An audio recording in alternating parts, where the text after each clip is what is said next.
I can't say I'm a native Oregonian because I didn't grow up here. I was born in upstate New York in a small town called Vestal. It's a suburb of Binghamton. I think I've known Shane about 7 or 8 years. We met in a bar drinking and bonded over how nobody could say the name of our hometown correctly except for people from that town. It's Binghamton, by the way.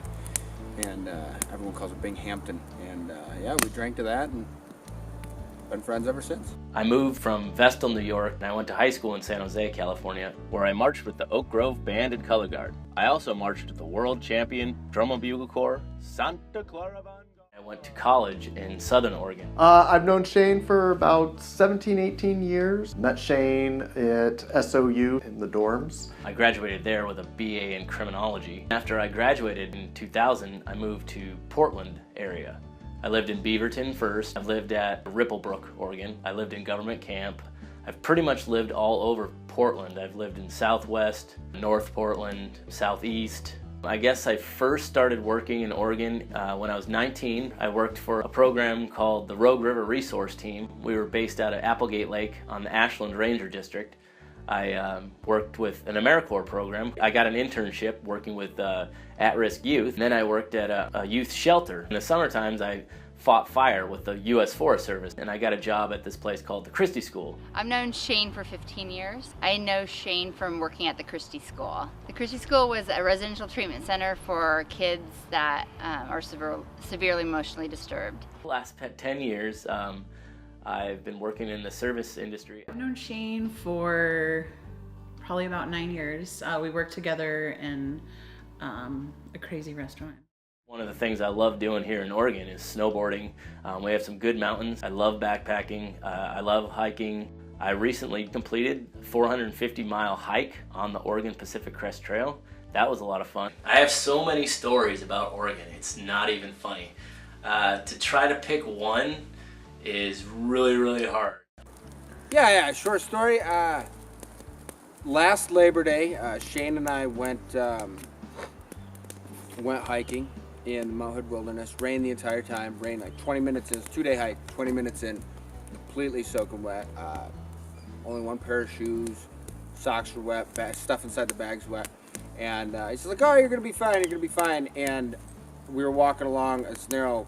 It was a cliff, really, and it was a 100-foot drop. And I took a step. Didn't realize it was all muddy because of the amount of rain, and slipped in there and almost fell over the cliff. But Shane actually saved my life, so I owe my life. There's a set of trails in the hills of Ashland called the Wonderland Trails. Adventures, some good wandering. We were working one night and one of the kids had to go to his room for acting out. And we were having it was a goodbye party for one of the other kids, and we had birthday cake, and the supervisor at the time said that he probably shouldn't get cake because he had missed the party, so I had to go up and tell him that he wasn't going to get cake. And he shut the door on me, and then later he came out of his room and he called to me and he said, "I have a present for you."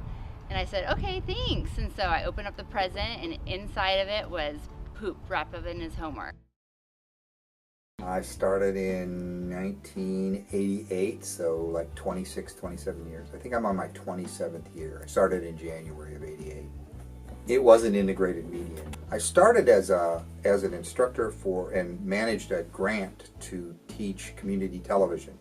While there's a lot of things you can do in camera and in edit, in post and production, if you haven't done the right enough work in pre-production, then it doesn't matter how good you are.